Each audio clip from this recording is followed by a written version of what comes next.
Techno বাংলাদেশে বেশ জনপ্রিয় একটা ব্র্যান্ড এবং এই ব্র্যান্ডটা টোটাল 3টা সিরিজ নিয়ে বাংলাদেশে কাজ করেছে, যার একটি হচ্ছে স্পার্ক সিরিজ, পোভা সিরিজ এবং টেকনোর ক্যামন সিরিজ। তবে পোভা সিরিজের ফোনগুলো কিন্তু আমরা সচরাচর একটু কমই দেখতে পাই। স্পার্ক 10 প্রো ছিল স্পার্ক সিরিজের সবথেকে জনপ্রিয় একটা মডেল। পরের স্পার্ক 20 প্রো এতটা জনপ্রিয় না হলেও এবারের স্পার্ক 30 প্রো আপনার চিন্তার ভাবনাকে কিছুটা পরিবর্তন করতে পারে। আমার হাতে থাকা এই টেকনো স্পার্ক 30 প্রো, এই স্মার্টফোনটির প্রাইস ধরা হয়েছে 20,999 টাকা। সো যেহেতু আমরা এই স্মার্টফোনটা বেশ কিছুদিন ব্যবহার করেছি, আমার নিজস্ব যে অভিজ্ঞতা সেটা আজকের ভিডিওতে আপনাদের সাথে শেয়ার করব। আপনারা যারাই ভিডিওটা দেখছেন নতুন ভিউয়ার্স হয়ে থাকলে সাবস্ক্রাইব করতে একদমই ভুলবেন না এবং ভিডিওতে কিন্তু মাস্ট লাইক করতে ভুলবেন না এবং কমেন্ট সেকশনে আপনার যে কোনো মতামত জানাতে পারেন। পুরো ভিডিওতে সাথে আছে আমি জাকারিয়া হাসান পার্থ, আপনারা দেখছেন টেক বিডি। আজকের ভিডিওর স্পন্সর হচ্ছে মোবাইল সোর্স। তাদের কাছ থেকে টেকনোর অফিসিয়াল সকল স্মার্টফোন পেয়ে যাবেন। ভিডিও ডেসক্রিপশন বক্সে তাদের সম্পর্কে সকল তথ্য দেওয়া রয়েছে।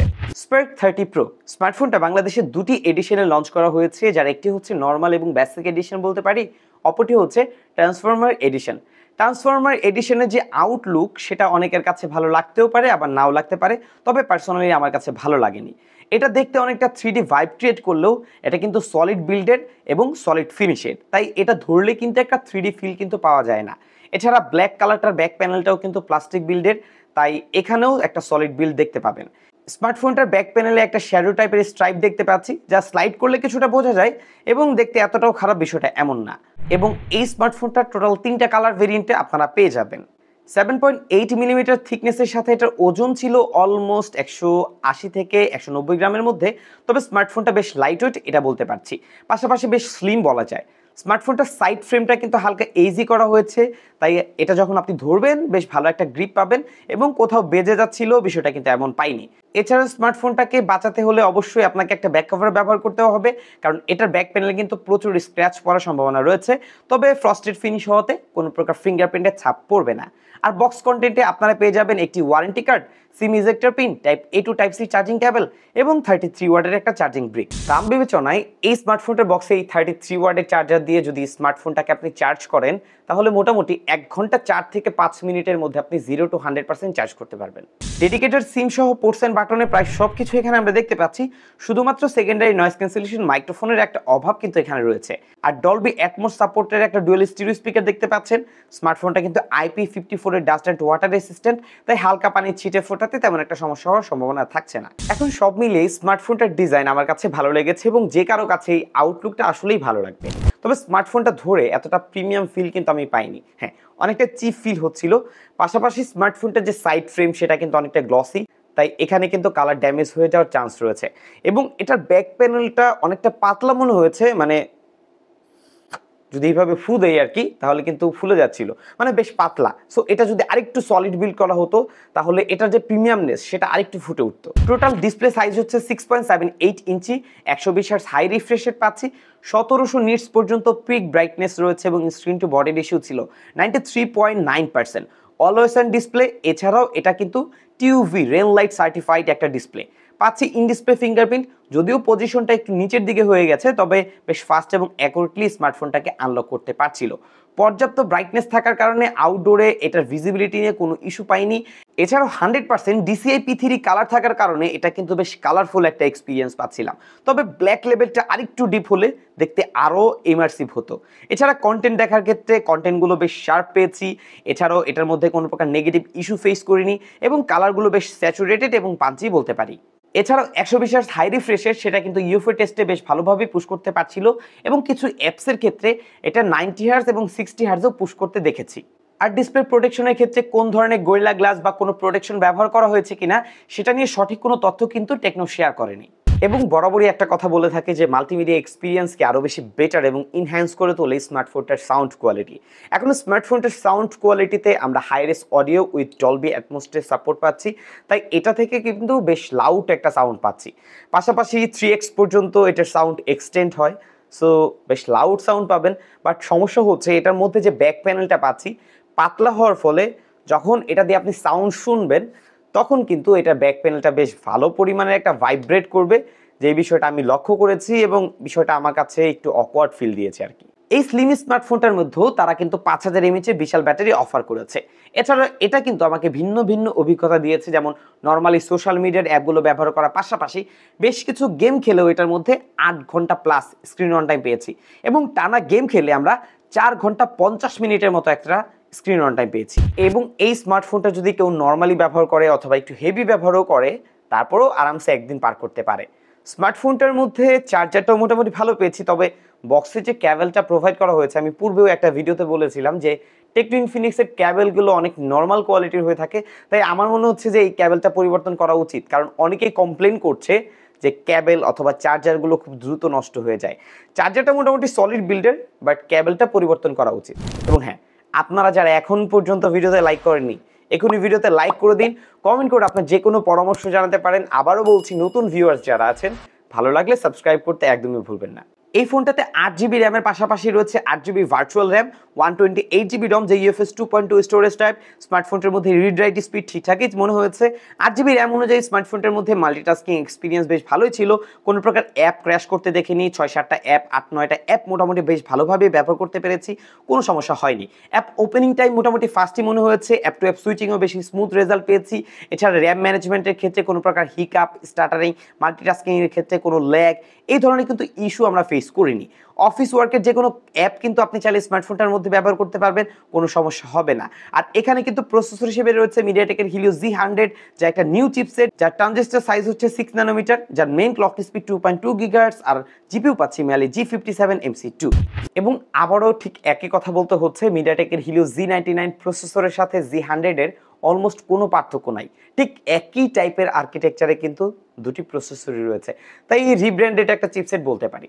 বাট এই স্মার্টফোনটার মধ্যে যে G100 প্রসেসরটা রয়েছে, এটা কিন্তু 21,000 টাকায় পাওয়া যাচ্ছে। এবং আরও একটা কথা, ইনফিনিক্সের যে ইনফিনিক্স হট 50 প্রো আছে, সেটা কিন্তু 19,000 টাকায় সেম একই চিপসেট ব্যবহার করেছে, এবং প্রথম টেকনো 30,000 টাকার মধ্যেও ঠিক একই চিপসেট কিন্তু ব্যবহার করছে। এই স্মার্টফোনটার মধ্যে অন্তত বেঞ্চমার্ক স্কোর ছিল 4,40,000 প্লাস, গিগ বেঞ্চে সিঙ্গেল করে পেয়েছি 734 আর মাল্টি করে ছিল 1998। এছাড়া স্মার্টফোনটার মধ্যে আমরা সিপিইউ থ্রটলিং টেস্টটা করেছি, সেখানেও কিন্তু 93% পর্যন্ত রেজাল্ট পুশ করতে পারছিল। স্মার্টফোনটার মধ্যে আমরা ফ্রি ফায়ার খেলেছি এবং আলট্রাতে হাই গ্রাফিক্সে খেলতে পেরেছি, এবং একটা ল্যাগ ফ্রি এক্সপিরিয়েন্স দিয়েছে। ই ফুটবল গেমটাও খেলে ট্রাই করেছি, সেখানেও কোনো প্রকার ল্যাগ বা হিকআপ স্মার্টফোনটার মধ্যে দেখতে পাইনি। পাবজি খেলার ক্ষেত্রে আমরা সর্বোচ্চ এখানে স্মুথে আলট্রাতে খেলতে পেরেছি, এবং এইচডিতে হাই গ্রাফিক্স পর্যন্তই সাপোর্ট করে।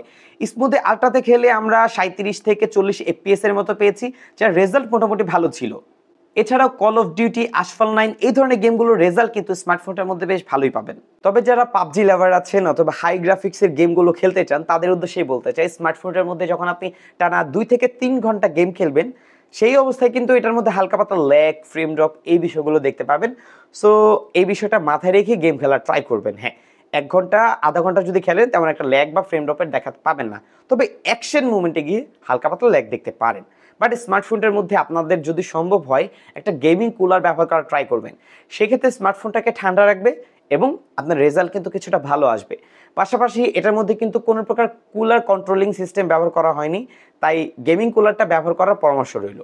কানেক্টিভিটির ক্ষেত্রে 4G plus, VoLTE, dual band wifi, FM radio, GPS, NFC, Bluetooth 5.3, এছাড়াও জাইরো সেন্সর সহ টোটাল 22টি সেন্সর কিন্তু স্মার্টফোনটার মধ্যে আমরা দেখতে পাচ্ছি। আর ক্যামেরার দিক থেকে স্মার্টফোনটাতে দুটি রিয়ার ক্যামেরা রয়েছে। তার মেইন ক্যামেরা হচ্ছে 108 মেগাপিক্সেল, অ্যাপারচার f1.8, এবং ফ্রন্ট ক্যামেরা পেয়েছি 13 মেগাপিক্সেল। স্মার্টফোনটার মধ্যে আপনি সর্বোচ্চ 2K 30 fps এ ভিডিও রেকর্ড করতে পারবেন, সামনের ক্যামেরা এবং পেছনের ক্যামেরা উভয় ক্যামেরা দিয়ে। স্পেশাল ফিচার হিসেবে এখানে আমরা বোকে ভিডিও রেকর্ড করতে পারবো। এছাড়াও এখানে রয়েছে AIGC পোর্ট্রেট, তাই এখানে 4টি AI জেনারেট ফেস রয়েছে, চাইলে সেগুলো কিন্তু আপনি ব্যবহার করতে পারবেন, তবে রেজাল্ট কিন্তু এতটা ভালো ছিল না। দাম বিবেচনায় স্মার্টফোনটার ক্যামেরা নিয়ে আমি মোটামুটি সন্তুষ্ট ছিলাম। কেন বলছি এই কথাটা? কারণ এটা দিয়ে আমরা বেশ কিছু ছবি কিন্তু তুলেছি লো লাইটে। ছবিগুলো দেখলে কিন্তু আপনারা মোটামুটি একটা আইডিয়া পেয়ে যাবেন। এছাড়া স্মার্টফোনটা দিয়ে আমরা লো লাইটে বেশ কিছু ছবি তুলেছি। ছবিতে ডিটেলস এবং শার্পনেস বেশ ভালোই আপনারা অলরেডি দেখতে পাচ্ছেন, এবং লো লাইটে কিন্তু বেশ পর্যাপ্ত আলো কিন্তু ধরে রাখতে পারছিল। এছাড়া ফ্রন্ট ক্যামেরার রেজাল্টও এখানে দেখতে পাচ্ছেন, ভালো আলো, ভালো ডিটেলস এখানে পাচ্ছি। এছাড়াও পোর্ট্রেটের ছবির এজ ডিটেকশন সেটাও কিন্তু বেশ ভালোই কভারেজ করতে পেরেছে। হ্যাঁ, হালকা একটু নয়েজ আপনারা দেখতে পাবেন। তবে দিনের বেলায় ছবিগুলো কিন্তু দেখতে বেশ ইমপ্রেসিভ। হ্যাঁ, ছবিতে ভালো ডিটেলস পেয়েছি, ভালো পর্যাপ্ত আলো ছিল এবং এটার কালার লেভেলটাও বেশ ভালোই স্যাচুরেটেড বলা যায়। যারা একটু সোশ্যাল মিডিয়া রেডি টাইপের পিকচার পছন্দ করেন বা ছবি আপনি ডিরেক্ট সোশ্যাল মিডিয়াতে আপলোড করেন, তাদের কাছে ছবিগুলো দেখতে বেশ ভালো লাগবে, কারণ ছবি তোলার পরে কিন্তু এটা অপটিমাইজ করে বেশ ভালো একটা রেজাল্ট প্রডিউস করে। পাশাপাশি ছবিগুলো দেখতে একটু কন্ট্রাস্টি, কিছুটা পাঞ্চি, কিছুটা স্যাচুরেটেড, এই বিষয়গুলোর পাশাপাশি হাই ডাইনামিক রেঞ্জটাও কিন্তু বেশ ভালোই ব্যালেন্স করতে পেরেছে। আর 13 মেগাপিক্সেল ফ্রন্ট ক্যামেরা দিয়ে ভালো আলোতে যেমন ভালো আউটপুট পেয়েছি, ভালো শার্পনেস ছিল, ভালো ডিটেলস ছিল, এজ রিডাকশনও বেশ ভালোই কভারেজ করতে পেরেছে। তো এই দিকটা আমার কাছে বেশ ভালো লেগেছে। তবে লো লাইটে হালকা একটু সফটনেস বেড়ে যায়, এছাড়া বেশি লো লাইটে ছবি তুললে কিছুটা নয়েস আপনারা দেখতে পাবেন। এছাড়া এইচডিআর ব্যালেন্সও মোটামুটি ভালোই বলতে পারি। এবং এই স্মার্টফোনটার মধ্যে ক্যামেরা টু এপিএস সাপোর্ট থাকছে না, তাই আপনারা নর্মালি জি ক্যাম, এলএমসি এই ধরনের ক্যামেরা কিন্তু ব্যবহার করতে পারবেন না।